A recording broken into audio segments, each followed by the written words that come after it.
To them that's been good all year. To the ones that ain't done nothing naughty. All the other ones. All the naughty ones. He punishes. Shh, it's the film flavors.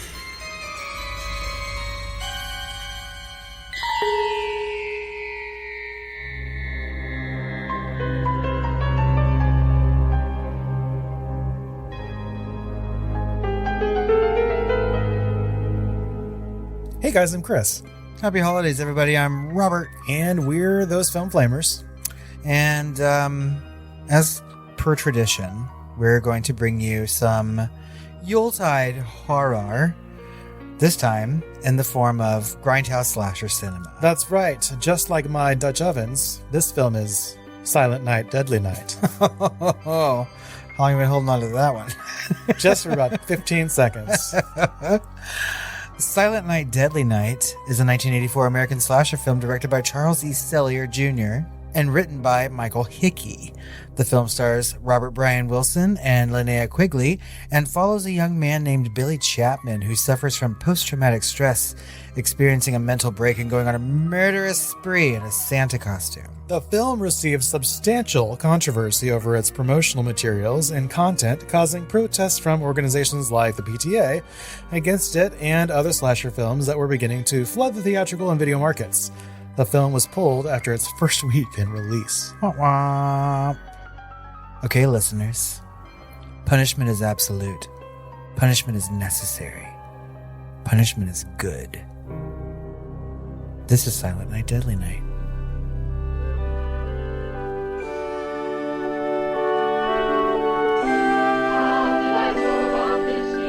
'Twas the night before Christmas, when all through the house not a creature was stirring, not even a mouse. The stockings were hung by the chimney with care, in hopes that St. Nicholas soon would be there.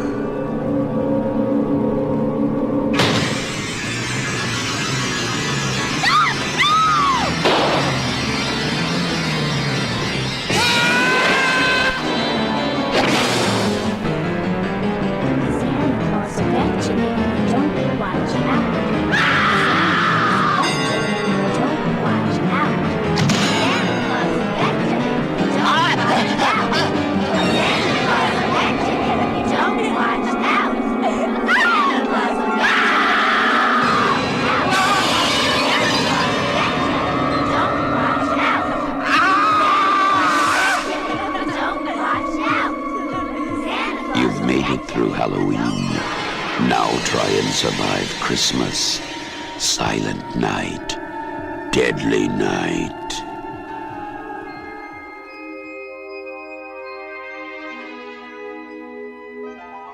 It's Christmas Eve 1971, and little 5-year-old Billy Chapman is traveling through Utah with his family, including infant brother Ricky, to visit his scary, catatonic grandpa in a mental facility. Billy is very excited about Santa's impending visit that night, but when he's left alone with him, his catatonic grandpa snaps out of his stupor to tell Billy that Santa is going to punish him because he was naughty. Obviously, no child wants to hear this, and Billy is obviously distraught. On the late-night drive back home, a man dressed in a Santa suit flags the family down, apparently with car trouble. Little do the Chapmans know, that man just robbed a convenience store and shot the clerk. He attempts to carjack the family, and when Billy's dad tries to speed away, he is shot dead. Billy jumps out and hides in some Utah bush. He watches as the Santa pulls his mother out of the car, sexually assaults her, and cuts her throat. The thin Utah brush was pretty good cover, though, and Billy and Ricky escape the ordeal unharmed. For now. It's Christmas Eve 1974, and little 8-year-old Billy Chapman is living at a Utah orphanage run by a bunch of nuns. His little brother Ricky is there, too. Also, there's a very strict Mother Superior, played by Lillian Chauvin, and a more understanding nun, Sister Margaret, played by Gilmer McCormick. Billy has been troubled low these 5 years, usually around Christmas time, and this year is no different. He draws a pretty disturbing picture of a mutilated Santa and reindeer and is sent to visit mean old Mother Superior about it. She sends him to his room, but kindly Sister Margaret, obviously ahead of the typical 1974 psychological treatment guidelines, tries to nunsplain PTSD to Mother Superior. But she's not having any of that head-shrinker mumbo-jumbo.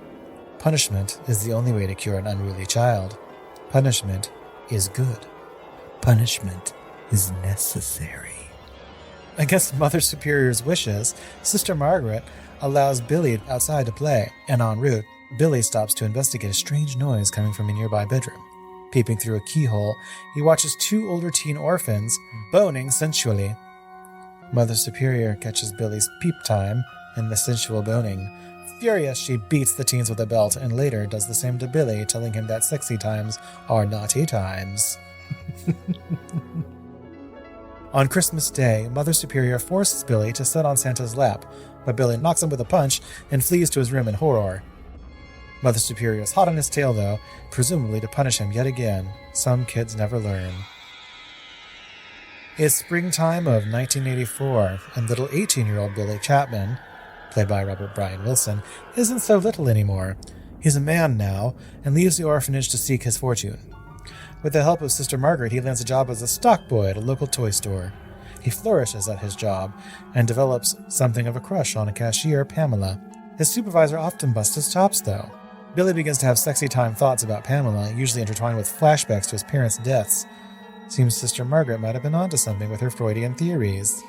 When Christmas time rolls around, Billy is enlisted to play Santa at the toy store, which obviously can't be good for his PTSD and mental state. Spoiler alert, it's not! When he witnesses his supervisor sexually assaulting Pamela in the stockroom, he strangles him with some Christmas lights. When Pamela protests his chivalry, he stabs her in the stomach with a box cutter. When the store owner goes into the stockroom to investigate a strange noise, Billy murders him with an axe. Billy then kills the final store employee with an arrow to the back. Thankfully, the store was closed for all of us, so the townsfolk had already bought their last-minute purchases. Still dressed as Santa, Billy heads into town to turn Christmas Eve from ho, ho, ho to no, no, no by punishing the naughty. No, see that writing class really paying off. Thank you. Thank you, Snoo-Hoo. Sister Margaret heads to the toy store and finds the carnage. She enlists the help of local police department to track Billy down before he can punish more. They're not very good at that, though, and Billy makes his way to a house where two teens, Tommy and Denise, where Tommy and Denise, played by Linnea Quigley, are about to fuck on the pool table. They're interrupted by Denise's sister, Cindy, who finally goes to bed, but then again, by the cat who wants inside. Denise puts on her shorts, but not a shirt, to get the cat, and Billy takes the opportunity to enter the home and impale the busty Denise on some antlers. Tommy heads upstairs and is de-shirted and tossed out a window, killing him. Cindy awakens to find Billy and assumes he's Santa. She wants a gift, and Billy asks if she's been naughty or nice. She says nice, so he gives her his bloody box cutter. Billy encounters two bullies as they take the sleds of local dweebs. He decapitates one with an axe, but where will he go next? It's Christmas morning, and Sister Margaret and the sheriff deduce that Billy will probably head to the orphanage to punish mean old Mother Superior. They send all available police and race there too. As an officer approaches the orphanage, he sees Santa approaching some happy children outside. He removes his weapon and shouts for the man to stop, but he doesn't. The officer fires and kills the man, but it's not Billy. It's a kindly deaf priest who didn't hear the calls to freeze. The officer sends the nuns and children inside to sing carols while he searches the grounds. But Billy's there and gives the officer an axe to the chest as a gift. Billy is granted entrance to the orphanage by his now 10-year-old brother Ricky, who sees him at the window. He stomps up to Mother Superior to administer punishment, but he's shot in the back by the sheriff. He collapses and tells the children they're safe now. Santa is gone. Little Ricky glares at mean old Mother Superior and utters, "Naughty!"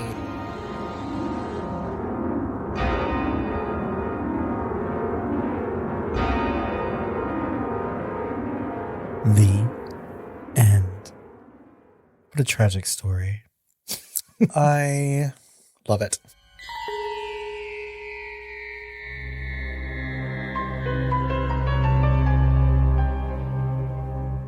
Silent Night, Deadly Night was released on November 9th, 1984 on 398 screens. It grossed almost $1.5 million opening weekend, securing the number 8 spot at the box office. Other films in the top 10 that weekend included Amadeus, The Terminator, and A Nightmare on Elm Street, which only opened at number 10.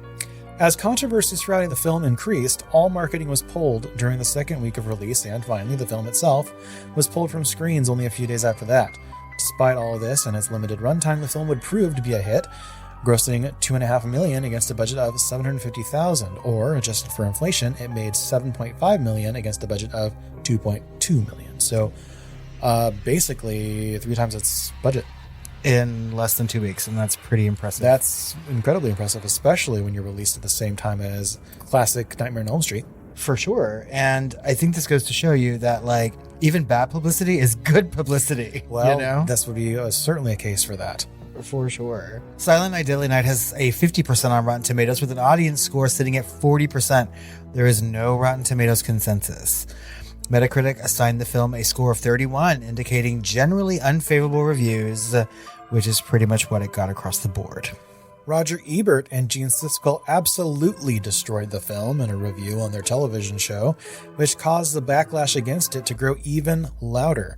Siskel went as far as to read the names of the film's production crew on air and telling them, "Shame on you," adding that all the money the filmmakers were making off this film was blood money. Calm down. Jesus Christ. I mean, like, stop being so fucking dramatic about it. Rest in stress. Sorry. Producer Ira Barbark responded to the Siskel and Ebert review saying, "We were coming off an enormous amount of publicity on that picture, and I think that they knew by reviewing that picture on their show they would get higher ratings. Shame on you, Siskel, and shame on you, Ebert, because I think it was the height of hypocrisy for them to take that attitude.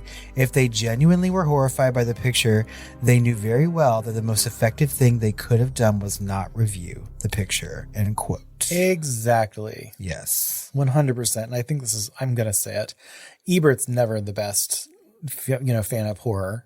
And he creeps up all the time, but Siskel really isn't. No, he really does not like the genre whatsoever. And I don't know what his puritanical like nonsense is with shit, but like to tell someone shame on you because of their art, and I know that like some people would loosely call it that, is wrong. Like, that's not your place as a critic. Well, also they should know, right, as film critics, that this isn't the first time that anything like this has come out. No. Right? And we're going to get into that, but they should have known, and they'd probably reviewed some of those films before, and where was their fucking outrage then? Exactly.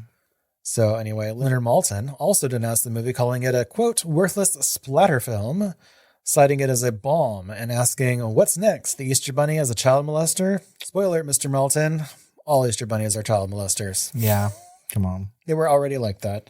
A Variety review argued that whatever arguments the film was making on the commercialism of Christmas were overshadowed by the graphic violence, which the reviewer saw as off-putting. I don't think it was trying to make an argument of the commercialization of Christmas whatsoever. No. There's nothing to do with the movie. Nope.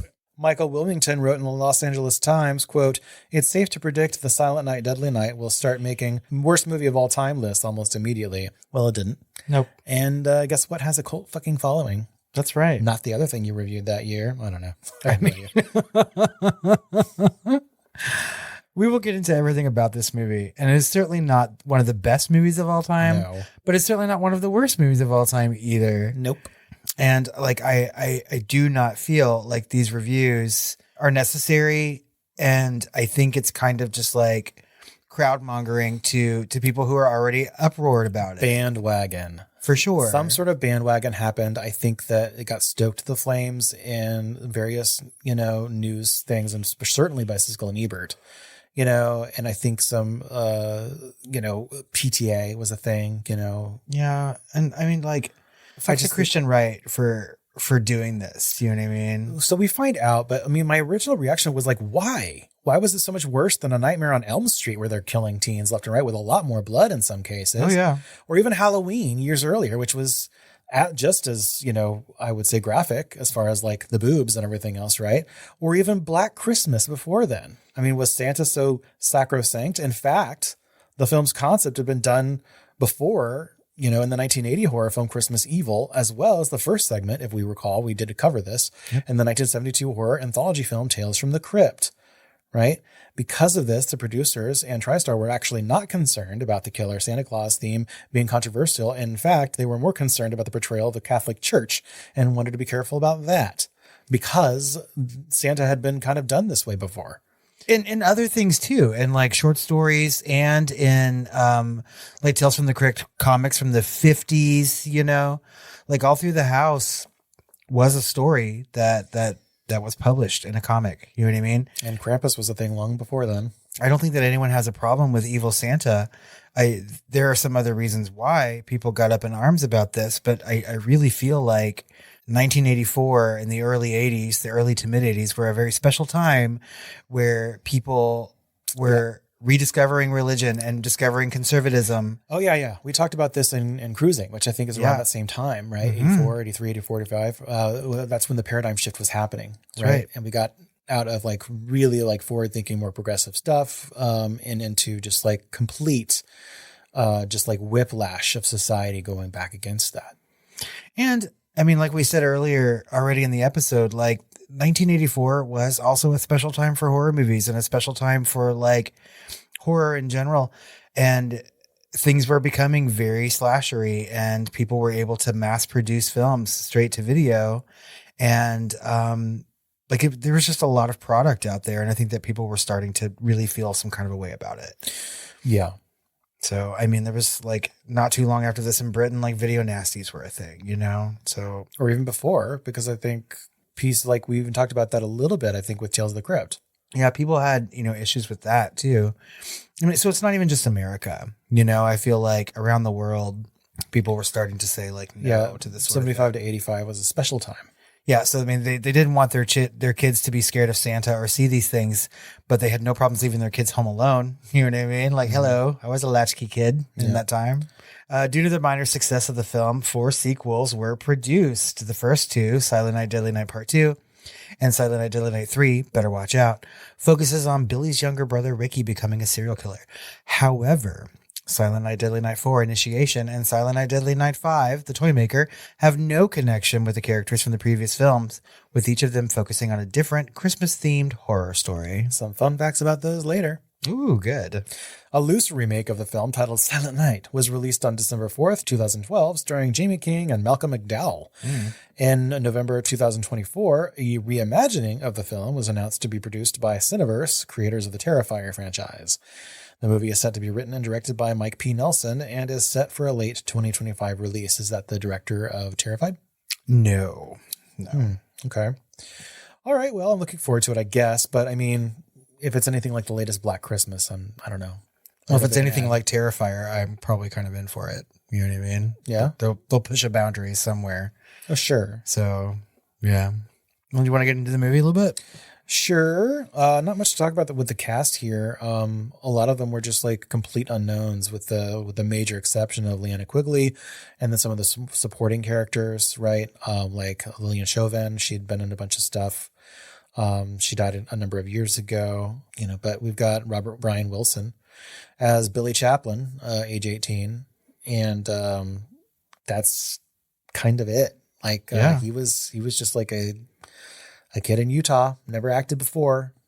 Here he is. And then the rest were played by locals, except for, again, Linnea Quigley, and who somehow gets around. She does. I mean, like in the 80s and, sort of beyond 84, like she is a scream queen in her own right. We've talked about her before in our episodes on Return of the Living Dead. She is in Night of the Demons in a very memorable role.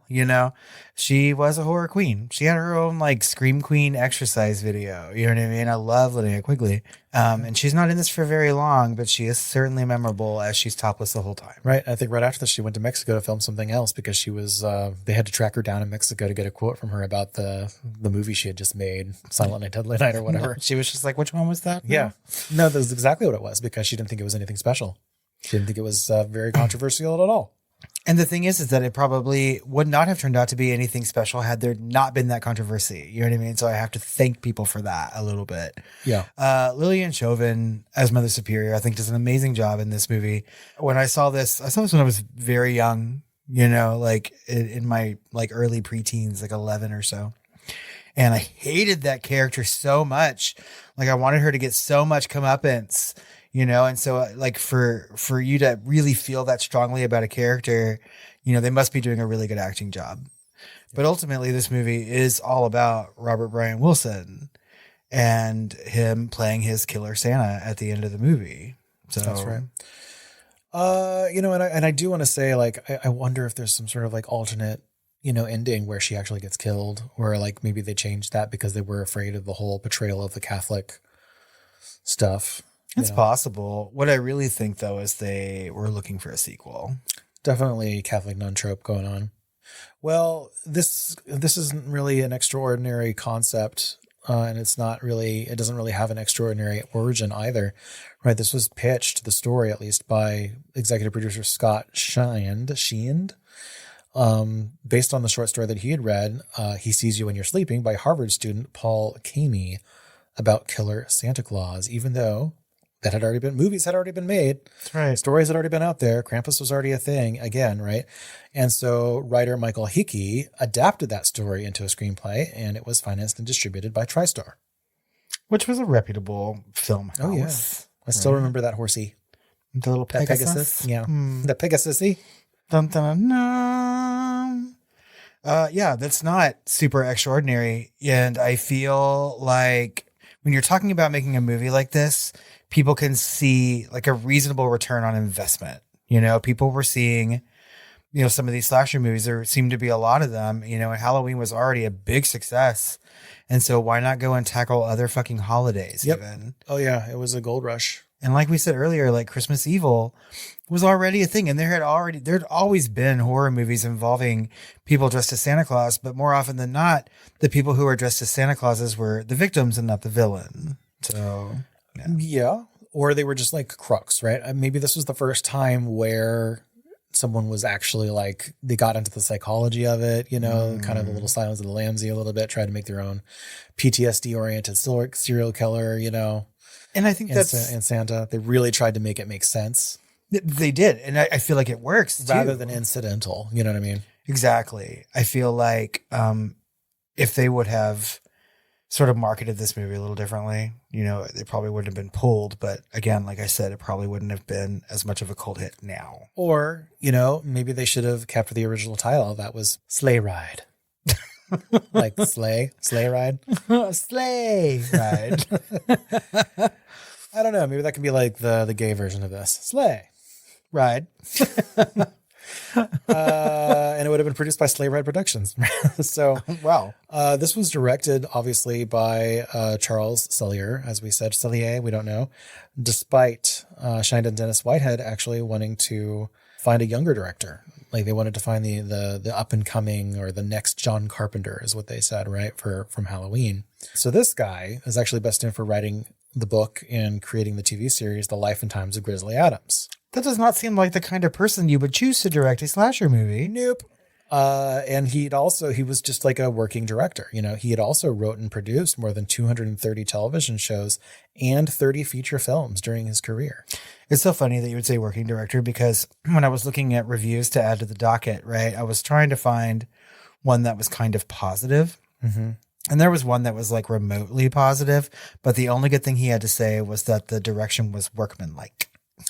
Yes, very workmanlike, but I mean, that's a thing, right? And to this day, you can be a career director and never have your name up in lights or not be a celebrity director. You know what I mean? That's fine. Those like directors with vision and, you know, and celebrity, like the Spielbergs of the world. And certainly those have been around since, you know, the 1930s and 40s, you know. Obviously a little bit more household names of directors are known today.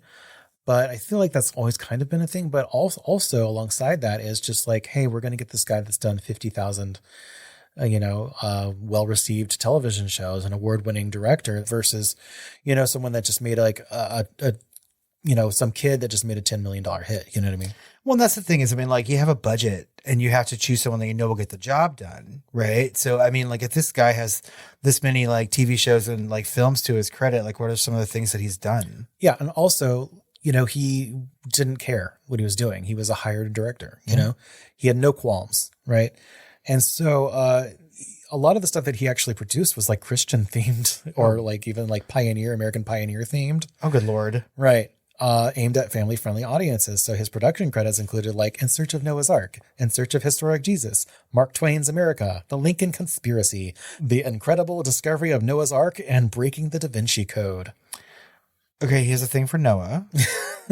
Clearly. Well, he doesn't. He's hired by these channels to do all this, these docudramas and shit, because he did one and then they kept hiring him. He doesn't give a shit. He went and did Silent Night, Deadly Night. He doesn't give a shit. I mean, that's true. Because if you really did like believe in like the Christian stuff and the Christian shows that you're making, you probably would turn this down and they would go for someone else. But But also look where he lives, right? Yeah. So he's probably a local experienced director in Utah, Mormon land. Oh, yeah. So they're probably, putting a bunch of money behind stuff like that. They are. And I mean, like you want to get paid. You're going to take a job no matter what. So maybe he secretly wanted to make a horror movie all along. Well, I mean, probably something that would be fairly eclectic, although he'd done some horror adjacent or even horror stuff before. It just wasn't like his big oeuvre, Right. Anyway, filming started in March and April of 1983 in Heber in Midway, Utah, with the local actors. And the snow actually started melting and prompted the crew to prioritize exterior shots. And in some scenes, you can actually tell, like at the end, outside the school, you can see that there's like a square of snow or whatever. So I think it's like fake. And then the background, you can see the mountains with snow still. But I think they had to really like create some like fake snow type stuff to just to show that it was still kind of wintertime when it really wasn't anymore. So some of those mountain shots, though, are like truly fucking beautiful. Yeah. No, I saw like there was one shot in particular where that's like sunset or something. It's like magic hour or whatever, and like you could see like the gradient of color going up all the way up to the mountains, and it was like, oh my god, that's actually quite beautiful. But also, like we watched this last night in a theater, right? And it was a restored version showed to us on 35 millimeter film, and I thought like some of it looked amazing. Like I was just really happy with it. For sure. Yeah, it didn't seem super grindhouse. It more like looked like almost like 90s TV movie or something. It was the cleanest I've ever seen this movie. Yeah. Because used to it would look pretty like someone wiped their ass with it before they showed it. Yeah. It's super grainy. Grindhouse. Yeah. Yeah. And so, I mean, and that's part of its charm. But I was watching this last night and I was just like, oh my God, this is a film. We're watching a film. We're just going to film. Right. So moving on, during the filming, director Sellier was actually uncomfortable with filming the murder sequences, leading the actual editor, Michael Spence, to direct all those scenes. So all the murder scenes were directed by someone else. He was uncomfortable? Yeah. Okay. I think when it came down to it. Did he read especially the script, since most of them have like, the actors that didn't have shirts on, things like that, Oh, yeah. He was just like, oh, there's titties and blood. Yeah. And he's used to like, filming Noah and his ark. He wouldn't even know what to do. Not Noah's Ark and titties. So. Searching for historic titties. There's a pair of everything, Mr. Sellier. Let those two titties on that boat.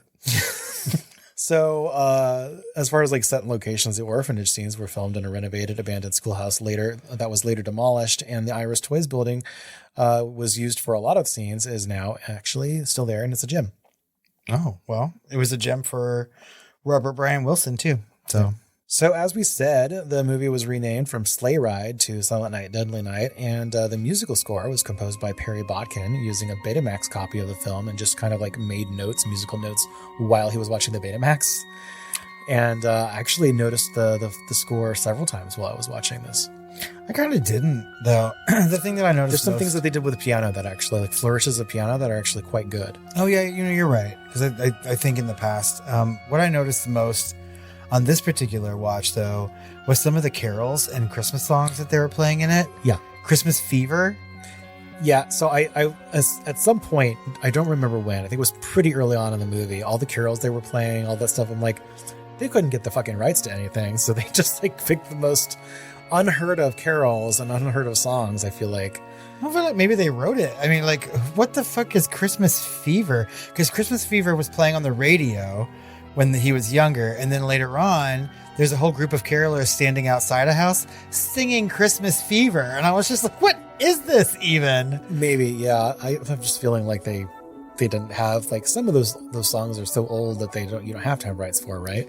Yeah, I mean, if it's in the public domain, but I feel like if they wrote Christmas Fever for this movie, and maybe I should have looked that up, like, that could have won an Oscar. I know some songs you just can't, like Happy Birthday, apparently.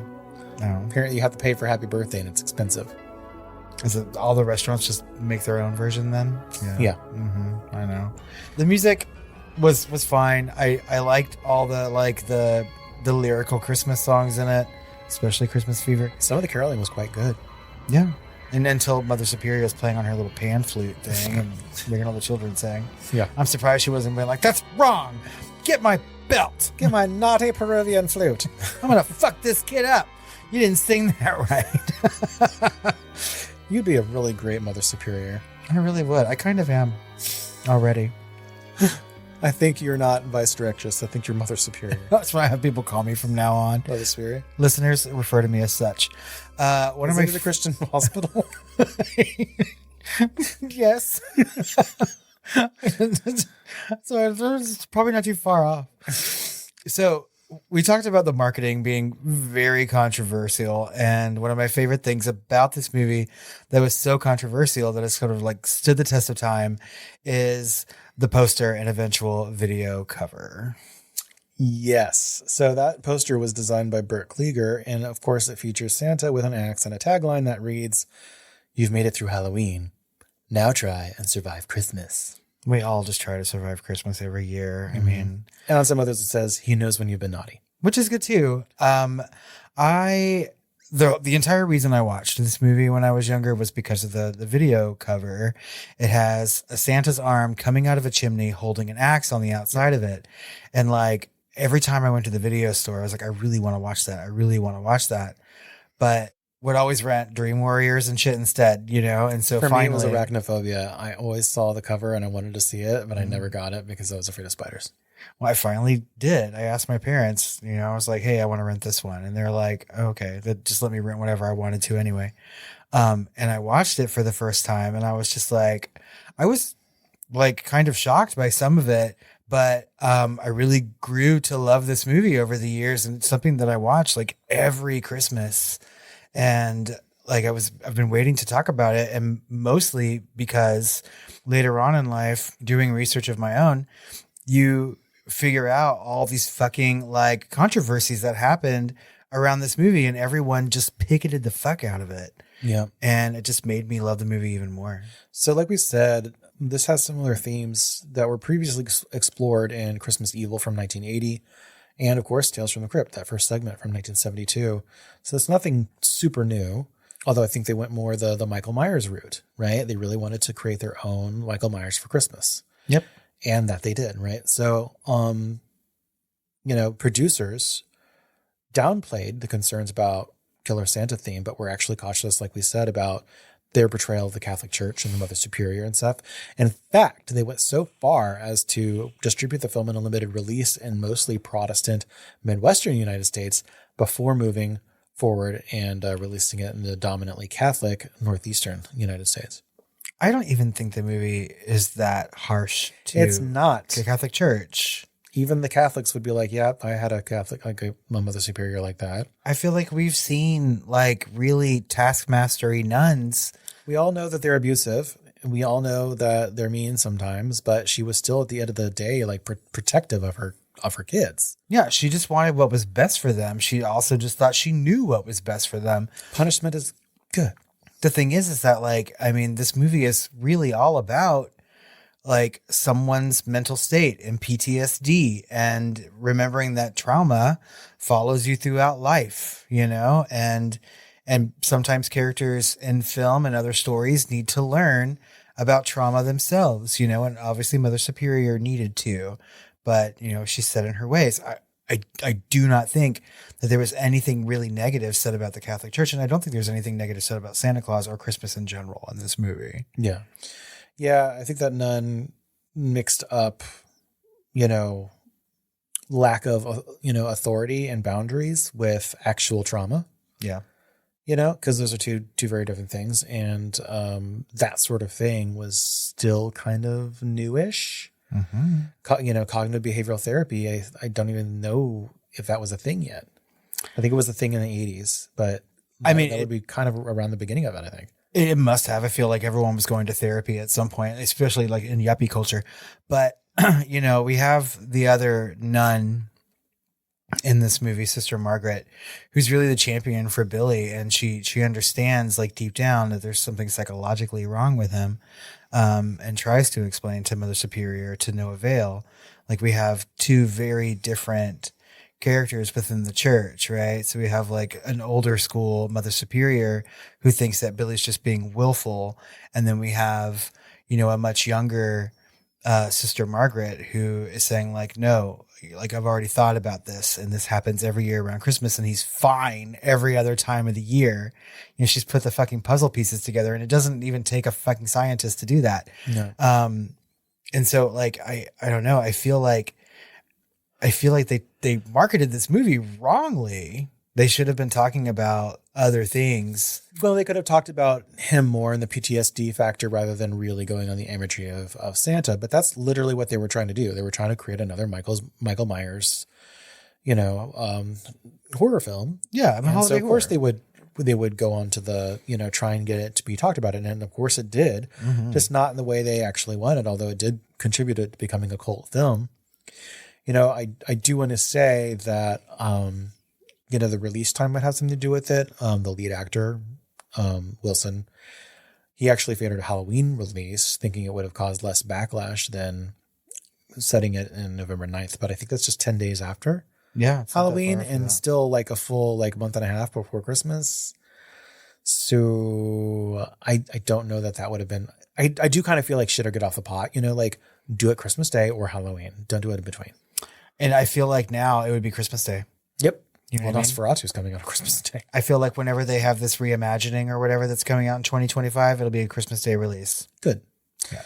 But yeah, like we said, you know, we don't entirely disagree with the controversy just based on the marketing, especially for the time. Obviously, it got way out of hand and like, you know, Siskel reading out the names of people trying to shame people is just over the top and stupid. But they did consistently focus on the serial killer as Santa rather than the actual story or PTSD element. And they also ran commercials during shows like Little House on the Prairie. So they were running it during like shows where little children were watching, right? Yeah. Like Lassie and shit. So this caused parents to get really pissed off that their kids were now terrified of Santa in the holiday season. Right. So it's like, why on earth would you show stuff like this during those shows? You wouldn't need to. When you're media buying, like some individual did this. Cause like I've been there, like you can media buy, you could fucking go to any town. Like, I think at the time I was in Tucson, you can own MTV from like 2 a.m. to 5 a.m. for like $100. Right. Seriously. Really? Yeah. It's at least back then it was pretty cheap. And that was just like the early 2000s. Right. But it's like back then, this is the early 80s and stuff. Like you can choose, you go into these cable companies and you choose, hey, you know, this is my demographic. This is the movie. Like, give me some suggestions. And they generally do. But this was super like intentional to buy this stuff. Like, so it takes both sides. The cable companies were complicit. Yeah. You know, so it's just like, that was just backfired big time. It was dumb. Why would you put that in front of kids? Well, it's not your target audience anyway. It should have been like, you can't do that on television or whatever the fuck was back then. Well, even if kids or even adults who are watching Little House on the Prairie were not interested in seeing Silent Night, Deadly Night. No. They were not. So you're not even going after that. If you were trying to get people interested, like, you know, maybe we'll win some audiences over to go see the movie. It's still not the Little House on the Prairie gang gonna go to the local Cineplex and watch Silent Night, Deadly Night. It's gonna cause some backlash. And maybe they wanted just that touch of bad publicity, but the bad publicity that they wanted got out of hand, and then they were forced to yank. And I'm sure it was on the more adult stuff, but like they specifically did also put it on. I don't know if that was a mistake. Like I'd really like to know the story behind that, how intentional it was. Because that really, based on the timing and what it was, and then putting it in front of the kids, it was the kids complaining that they were afraid of Santa. And I'm not talking about like the 8, 9, 10-year-olds. I'm talking about like the 5, 6-year-olds, right? Yeah.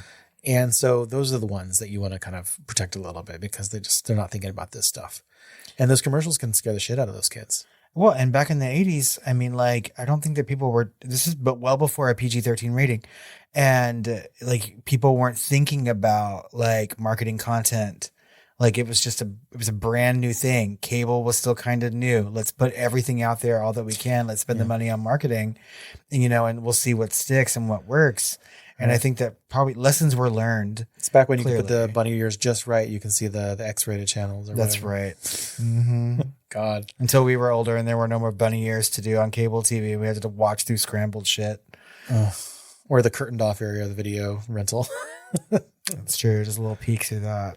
Oh, Jesus. If there's only a time machine. The Jackson Pollock like walls of my room as a child. Anyway.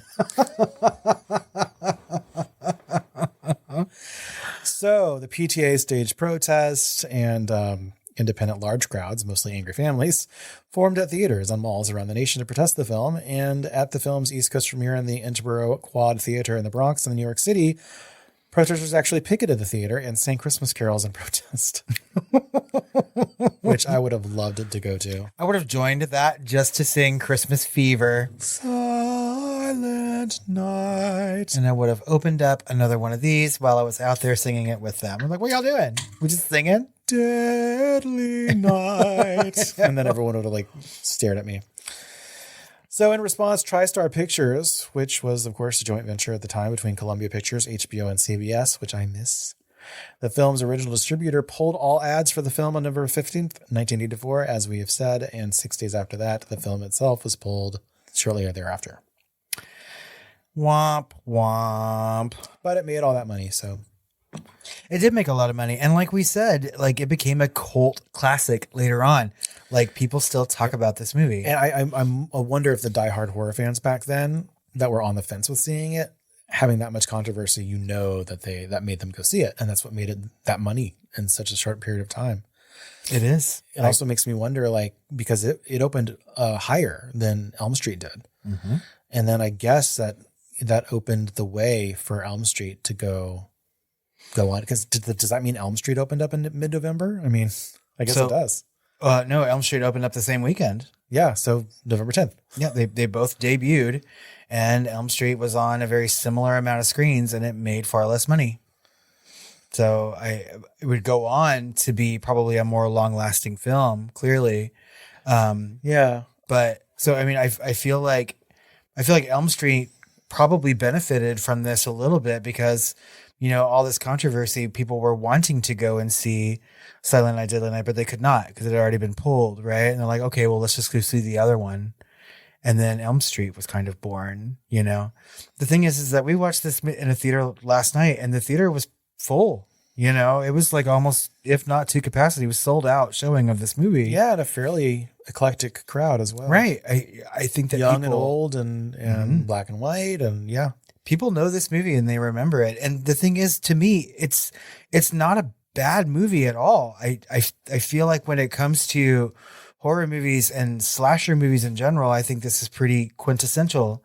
It follows all the rules, and it has something to say that other slasher movies don't about things like PTSD and about like recognizing the dangers of that early. It's like a clone, a marketing clone of Halloween. Yep. But it actually had more to say about trauma and PTSD. And I thought that piece of it was actually kind of interesting. And some of these grindhouse slasher movies that people kind of write off do have things to say about like the mental state, things like this film, things like Maniac, right? Which came out around the same time. Like, I think at face value, people just assume that it's all about the blood and it's all about the violence and shock moments. But I think the people who made these movies really had something to say about lots of different things. And this is no different, because watching it last night, I was like, I think this movie is fairly well written. I think that the dialogue is fine. The story is fine. It goes along at a pretty quick pace. It's under 90 minutes, but it doesn't feel that way. Yeah. And it's just a really well-made horror movie that gets the job done and, you know, is not a terrible thing to watch. And I also feel like the moments that are supposed to be shocking are not even all that shocking, really. In this day and age, and even shortly after 1984, we saw way worse than anything this movie had to show. Here. I think you have some questions to ask me, don't you? Yeah, and I would ask if this is a horror movie, but it clearly is. So instead, we're going to start with, have you been naughty or nice this year, Chris? Somewhere between the gray area, like all of us. Okay, I'll still give you a box cutter then. Were you scared while watching Silent Night, Deadly Night? No, I was not scared. Oh, this is your first time. Yeah. I wasn't scared watching it this time either. When I was younger, though, that first watch, I was scared. So the jingles out, I feel like as a kid, the scariest part for me might have been when they flipped perspectives on the sledders. Yeah. And they heard the jingling off in the strangely X-Files lit ski slope of that hill. They were, it was like you're daylight. Right. It's all backlit. And I think I would have been traumatized by the first scene where the kid is literally watching his mom's shirt get ripped off and throat slit and all that. And that's what scared me the most when I was younger, is because I'd seen many horror movies by the time I was like 11 or 12. Several many. But I had not seen a whole lot of horror movies that had sort of a depiction of sexual assault in it. I'd seen plenty that had sex, but none like rape. And that it was really frightening to me as a kid. I wouldn't have thought of it as like a rape scene. Like he just like tore her shirt off and then like tried to smooch her, and then he slit her throat when she fought. Yeah, I know. But I mean, still, like it probably alludes that there was probably more going to happen, but I don't know. For a kid, like it seemed like sexual violence, you know, and it was sexual violence, but like that really like scared me when I was younger. I was less scared about Santa Claus like chopping someone's head off, and more scared about Santa Claus fondling his mom's breasts violently. You know what I mean? Yeah. So it was a scary movie to me. Definitely a sexual assault. Yeah. And I mean, like I remember, so like every time I sit down to watch Silent Night, Deadly Night, I kind of get like this little like pit in my stomach because it scared me so much when I was younger, right? And I remember what that feeling is like. And even though I'm not scared watching it now, like I still like anticipate being scared when I sit down to watch this movie. So I think that's also pretty effective for a horror film. What did you rate Silent Night, Deadly Night? I rated it 3 stars. I put it through Scans, the calculator. We're going to have to share that. We are going to have to share that. I want to see if I can make a little widget that's shareable. You really should make an app. I will. Oh my God. I can make a Scans app so people can actually like objectively rate their movies. Only $9.99. Anyway, it was like 2.9. So I rounded it to a 3. Okay. And it really reminded me of, you know, a mixture of things. It reminded me like it's trying to be Halloween, but it's very much its own thing. It's trying to be kind of smart and early on about like the PTSD and the trauma thing. And it really focuses on the Michael Myers character more than Halloween did, or ever does really, right? They make him into the shape over the course of the series versus someone that actually has trauma until like Rob Zombie came along. You know what I mean? I think the biggest difference between those two characters is that Billy Chapman can talk and does. Right. Yeah. Like I said, until the first Halloween by Rob Zombie. But the 70s slashers, like this did really remind me of like Black Christmas and Halloween and some of the other ones that came out in the 70s. It really does feel like connective tissue. Mm-hmm. And not even then, like it almost seems more 70s, more of a 70s film, like the last vestige of original 70s slasher than it does feel like the 80s that are a lot more theatrical and colorful in a way, like the Nightmare on Elm Streets and the Jasons and, you know, and all that are about the icon, you know? Yeah. Because, I mean, this movie really is more about the story, and those are kind of not, right? I rated this movie 3.5 stars. I like it very, very much. I think it's super entertaining. I really like the villain. I like what this movie has to say. And I feel like the kills are really inventive. And I think that it has a good story, and it's easy to watch. It's quick to watch, and it's enjoyable. And I really, really dig it. Who is the hottest guy in Silent Night, Deadly Night?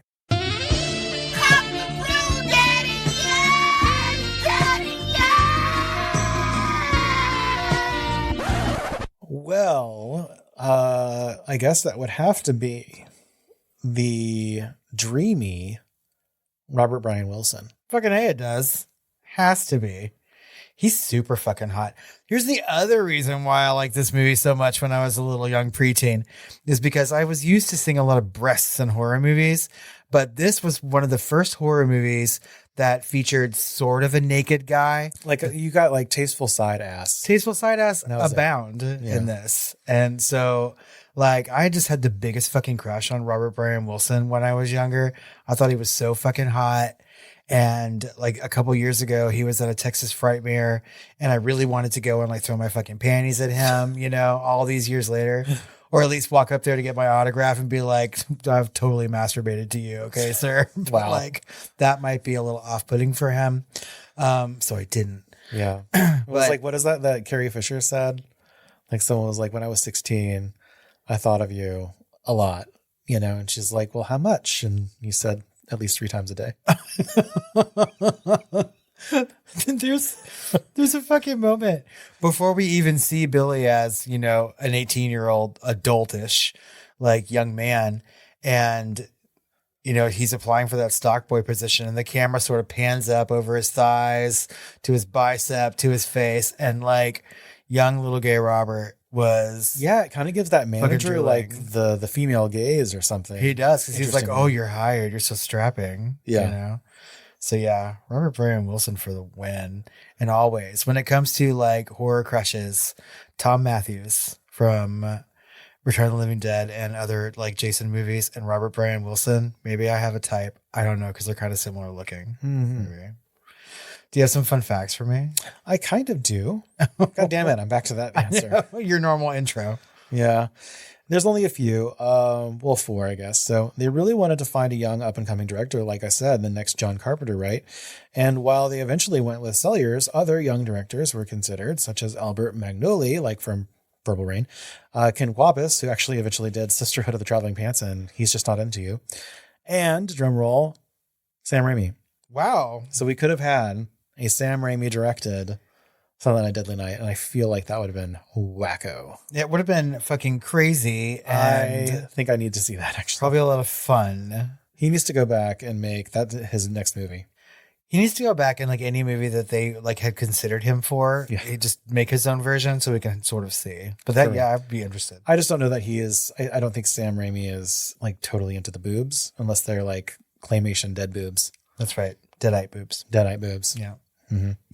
Also, in a story by People magazine from November 1984, Robert Brian Wilson said he felt ashamed by the controversy and that he told his friends and family to avoid seeing the film at all. Years later, after attending the 30th anniversary screening and meeting with fans, he reversed his stance.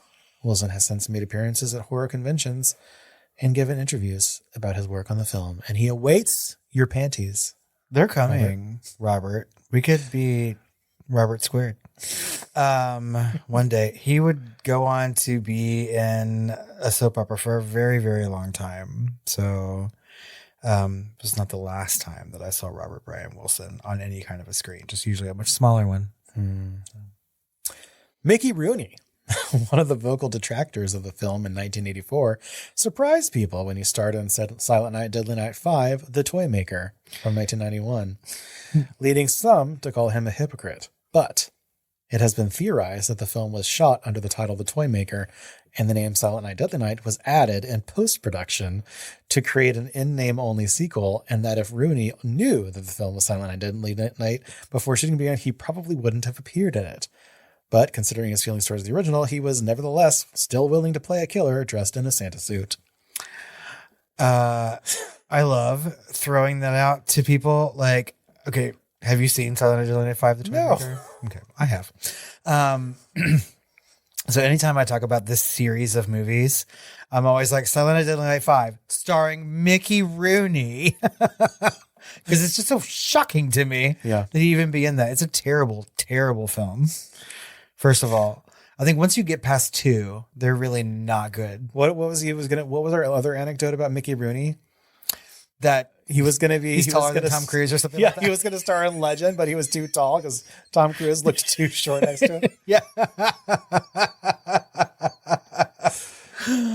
Oh my God. Yeah. That was our favorite fun fact ever, I think. Yeah, it was one of my favorites. Finally, the body count for this movie is actually pretty high at 14. The cashier, Billy's parents, Andy, Pamela, Mr. Sims, Mrs. Randall, Denise, Tommy, Bob, Mac, which is off screen, Father O'Brien, Officer Barnes, and finally Billy. But only 9 people, 2/3 of the total, were actually murdered by Billy, as the cashier and Billy's parents were killed in the prologue by the Santa-clad criminal, and Father O'Brien was mistaken for Billy and shot by Barnes, while Billy himself was killed by Officer Richards. So only 9 people. That's not terrible. No. That's not quite a huge body count for him. But that's actually a pretty high body count if you think about it. Because if you start tracking the body counts of most of these slashers, it's not very high. It's like 2-3 people. No, it's just the few amount of sinful teens. What was the first Halloween? It was like 3 people or something? Yeah, it's real small. Yeah.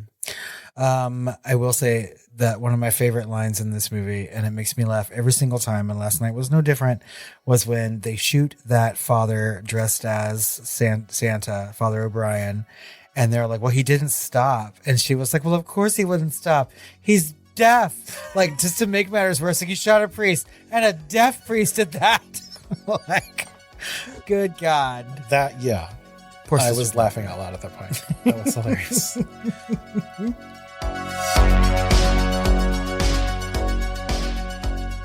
I think that just about wraps up our conversation on Silent Night, Deadly Night. And as always, we would like to know what you think about this movie and our conversation about it. You can find us on social media at The Foam Flamers, on Facebook, on Instagram, on Threads, and now Blue Sky. Head over there and follow us, guys. We're no longer posting on X. That's right. You can also email us at tiredqueens@filmflamers.com, or you can call our hotline at 972-666-7733. Oh, I want you to take a ride on my sleigh. I've been naughty. Now, punish. I want you to punish me for buying naughty pine. I don't know. We have more content coming out for you this month. If you head over to patreon.com/thefilmflamers, you can get our bonus episode where we talk about Silent Night, Deadly Night Part 2. It's garbage day. You don't want to miss us saying that over and over again. So head over there and join the family, get all the bonus content, join the chats, vote in polls, do all the things. And guys, it's the Christmas season, and Patreon has allowed you, hopefully this will last for the future episodes, to purchase a gift subscription to the Film Flamers. So if you know someone who's kind of on the fence, just slide that under the tree for them. Right. We'll put that link over there in the show notes. And also on the social medias. Well, Robert, Yes, Chris. we also might have a gift episode on the main feed for That's Christmas, right. but you don't know. We don't know. We'll see if we have time. It may be coming. We like to give presents in the holiday season. So We like to suckle this season. Suckle. Kind of like Nosferatu. But yeah, wait and see.